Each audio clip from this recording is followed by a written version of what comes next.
Halo semuanya, Assalamualaikum warahmatullahi wabarakatuh. Perkenalkan, kami dari kelompok A yang beranggotakan saya, Andika Dwi Putra dengan NIM 23112021 dan Ananda Gita dengan NIM 23112017. Ada juga Asril Fadilah dengan NIM 23112010 dan yang terakhir adalah Hayen Sabila dengan NIM 23112024. Baiklah, kami hari ini akan menjelaskan tentang BPIP, mulai dari apa itu BPIP, peran BPIP, sejarah BPIP, fungsi dan tujuan BPIP, visi misi BPIP, dan siapa pemimpin dari BPIP. Baiklah, kita akan masuk ke materi yang pertama, yaitu apa itu BPIP yang akan dijelaskan oleh Hayen Sabila. Baiklah, Assalamualaikum warahmatullahi wabarakatuh. Saya akan menjelaskan apa itu BPIP. Badan Pembinaan Ideologi Pancasila atau disingkat dengan BPIP adalah lembaga yang berada di bawah dan bertanggung jawab kepada Presiden yang memiliki tugas membantu Presiden dalam merumuskan arah kebijakan pembinaan ideologis Pancasila, melaksanakan koordinasi, sinkronisasi, dan pengendalian pembinaan ideologi Pancasila secara menyeluruh dan berkelanjutan, dan pelaksanaan penyusunan standarisasi pendidikan dan pelatihan, menyelenggarakan pendidikan, serta memberikan rekomendasi berdasarkan hasil kajian terhadap kebijakan atau regulasi yang bertentangan dengan Pancasila kepada lembaga tinggi negara, kementerian atau lembaga, pemerintahan daerah, organisasi sosial politik, dan komponen masyarakat lainnya. BPIP merupakan revitalisasi dari Unit Kerja Presiden Pembinaan Ideologi Pancasila atau UKP-PIP. Yudi Latif yang menjabat sebagai ketua bersama 9 dewan pengarah lainnya yang sebelumnya dilantik oleh Presiden Joko Widodo pada tanggal 7 Juni 2017 di Istana Merdeka.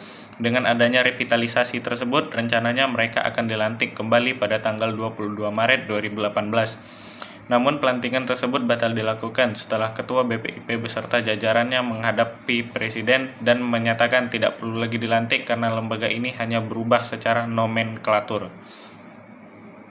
Baiklah, saya akan sedikit membahas tentang sejarah BPIP. Dalam rangka aktualisasi nilai-nilai Pancasila dalam kehidupan berbangsa dan bernegara, pemerintah Republik Indonesia memandang perlu dilakukan pembinaan ideologi Pancasila terhadap seluruh penyelenggara negara yang terencana, sistematis, dan terpadu, dengan sedikit mencontoh konsep negara dalam pengamalan Pancasila pada Orde Baru, dengan pembinaan pendidikan pelaksanaan pedoman penghayatan dan pengamalan Pancasila. Pada 19 Mei 2017, Presiden Joko Widodo telah menandatangani Peraturan Presiden Nomor 54 Tahun 2017 tentang Unit Kerja Presiden Pembinaan Ideologi Pancasila. Namun demikian, UKP-PIP dirasa perlu disempurnakan dan direvitalisasi organisasi maupun tugas dan fungsinya. Dan Peraturan Presiden Nomor 54 Tahun 2017 perlu diganti dalam rangka penguatan pembinaan ideologi Pancasila dalam kehidupan bermasyarakat, berbangsa, dan bernegara.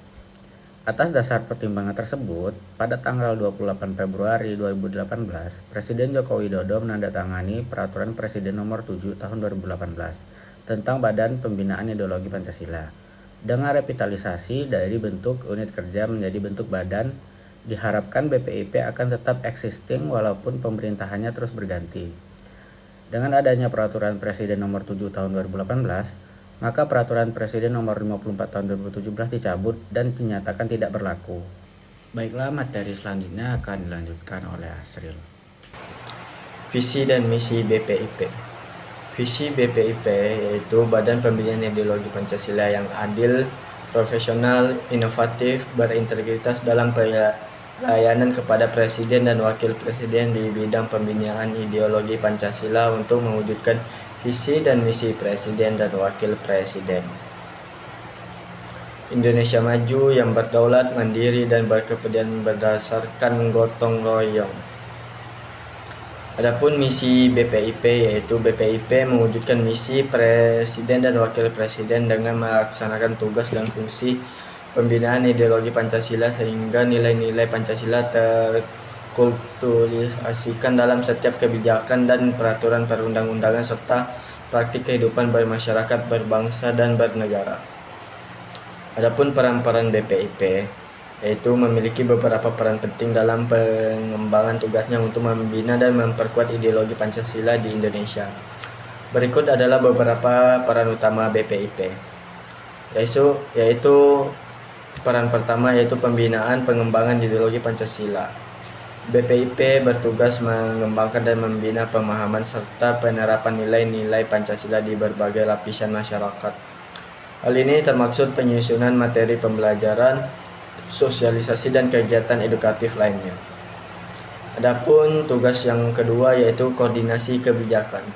BPIP bekerjasama dengan berbagai lembaga pemerintah dan organisasi masyarakat untuk memastikan kebijakan dan program yang terkait dengan penguatan ideologi Pancasila dapat terlaksana dengan baik.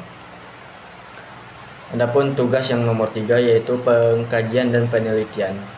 BPIP melakukan penelitian dan kajian terkait dengan ideologi Pancasila, termasuk menganalisis tantangan dan peluang dan implementasi di masyarakat. Dan adapun tugas nomor 4 yaitu pemberian rekomendasi. BPIP memberikan rekomendasi kepada pemerintah tentang langkah-langkah strategis yang perlu diambil untuk memperkuat ideologi Pancasila di Indonesia. Dan yang tugas kelima yaitu monitoring dan evaluasi. BPIP memantau dan mengevaluasi implementasi Pancasila dalam kebijakan program pemerintah serta aktivitas masyarakat, memastikan kesesuaian dan efektivitas penerapannya. Tugas keenam yaitu kerjasama internasional. BPIP menjalin kerjasama dengan berbagai negara dan organisasi internasional untuk mempromosikan nilai-nilai Pancasila dan mempelajari praktik terbaik dari negara lain terkait pembinaan ideologi. Adapun tugas yang terakhir yaitu advokasi dan publikasi. BPIP aktif dalam kegiatan advokasi untuk memperkuat nilai-nilai Pancasila serta mempublikasikan berbagai bahan dan informasi yang berkaitan dengan ideologi Pancasila melalui media massa dan platform digital. Baiklah, di sini saya akan membahas tentang siapa itu pemimpin dari BPIP. BPIP dikepalai oleh Profesor Dr. Andes Kyai Haji Yudian Wahyudi, MA PhD. Kepala mempunyai tugas memimpin dan bertanggung jawab atas pelaksanaan tugas dan fungsi BPIP. Lahir di Banjarmasin, Kalimantan Selatan, 17 April 1960, ia adalah pengajar dan akademisi Indonesia. Menjabat sebagai Kepala Badan Pembinaan Ideologi Pancasila BPIP sejak 5 Februari 2020. Baiklah, selanjutnya saya akan menjelaskan tugas dan fungsi dari BPIP. Yang pertama adalah tugas BPIP. BPIP memiliki tugas membantu Presiden dalam merumuskan arah kebijakan pembinaan ideologi Pancasila, melaksanakan koordinasi, sinkronisasi, dan pengendalian pembinaan ideologi Pancasila secara menyeluruh dan berkelanjutan, dan melaksanakan penyusunan standarisasi pendidikan dan pelatihan, menyelenggarakan pendidikan dan pelatihan, serta memberikan rekomendasi berdasarkan hasil kajian terhadap kebijakan atau regulasi yang bertentangan dengan Pancasila kepada lembaga tinggi negara, kementerian atau lembaga, pemerintahan daerah, organisasi sosial politik, dan komponen masyarakat lainnya. Baiklah, yang selanjutnya adalah fungsi dari BPIP. Dalam melaksanakan tugasnya, BPIP menyelenggarakan fungsi antara lain: 1. Perumusan arah kebijakan pembinaan ideologi Pancasila. 2. Penyusunan garis-garis besar haluan ideologi Pancasila dan peta jalan pembinaan ideologi Pancasila. 3. Penyusunan dan pelaksanaan rencana kerja dan program pembinaan ideologi Pancasila. 4. Koordinasi, sinkronisasi, dan pengendalian pelaksanaan pembinaan ideologi Pancasila. 5. Peraturan pembinaan ideologi Pancasila. Yang keenam yaitu pelaksanaan pemantauan, evaluasi, dan pengusulan langkah dan strategi untuk memperlancar pelaksanaan pembinaan ideologi Pancasila. Yang ketujuh, pelaksanaan sosialisasi dan kerjasama serta hubungan dengan lembaga tinggi negara, kementerian atau lembaga, pemerintah daerah, organisasi sosial politik, dan komponen masyarakat lainnya dalam pelaksanaan pembinaan ideologi Pancasila. Yang kedelapan, pengkajian materi dan metodologi pembelajaran Pancasila. Yang kesembilan, advokasi penerapan pembinaan ideologi Pancasila dalam pembentukan dan pelaksanaan regulasi. Yang kesepuluh, penyusunan standarisasi pendidikan dan pelatihan Pancasila serta menyelenggarakan pendidikan dan pelatihan.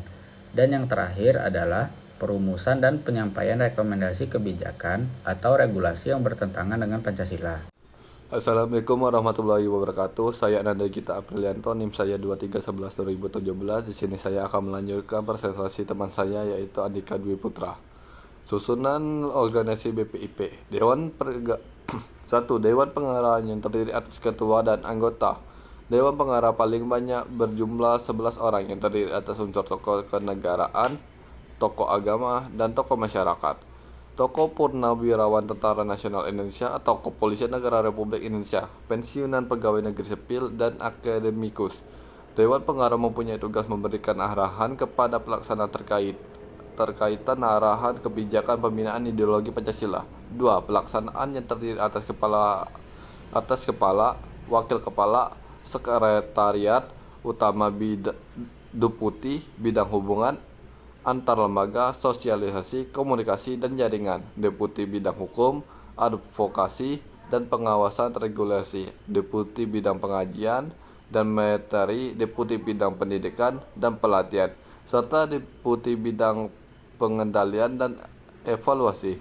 Kepala mempunyai tugas memimpin dan bertanggung jawab atas pelaksanaan tugas dan fungsi BPIP, dan dalam melaksanakan tugasnya, Kepala memperhatikan arahan Ketua Dewan Pengarah.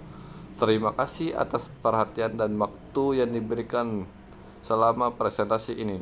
Semoga apa yang telah kami sampaikan dapat memberikan manfaat dan wawasan baru bagi kita semua. Kami menyadari bahwa kesempurnaan hanya milik Tuhan Yang Maha Esa. Dan akhir kata, kami ucapkan terima kasih dan mohon maaf atas segala kekurangan.